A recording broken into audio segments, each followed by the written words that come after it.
So much talk about whether Sarah Palin will jump into the race. She's not saying yet. Instead, fresh off last week's bus tour, which drowned out coverage of the rest of the Republican field, Palin is headed to movie theaters with a new starring role. John Carl took a sneak peek at the film and joins us now from Washington. Hey, John.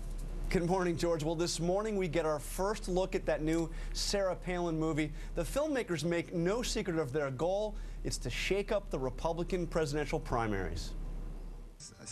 In a clip of the movie released late last night, Sarah Palin is portrayed as someone who had almost superhuman power as governor of Alaska. She was the CEO of 25,000 employees. Of all the 50 governors in the United States, she was sitting at the desk as one of the most powerful, and she wasn't afraid to use those powers. Many Alaskans remember it differently. She left office more than a year before her one and only term was over. The movie's producers say it will be released first in Iowa, New Hampshire, South Carolina, and Nevada, the very places those Republicans who were actually running for president are now campaigning.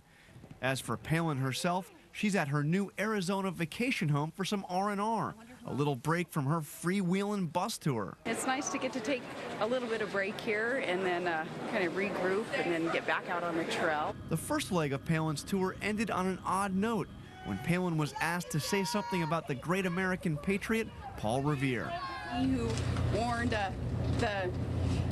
the British that they weren't going to be taking away our arms by ringing those bells. As school kids across the nation learn, Paul Revere warned the colonists that the British were coming and is remembered not for bells, but lanterns, one if by land, two if by sea.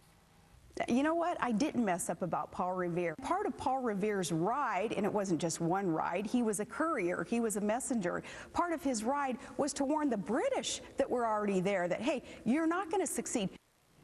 This week, we expect to get some more insight into Palin's abbreviated term as governor of Alaska. The state of Alaska is going to release 24,000 pages of emails sent by and to Palin later this week.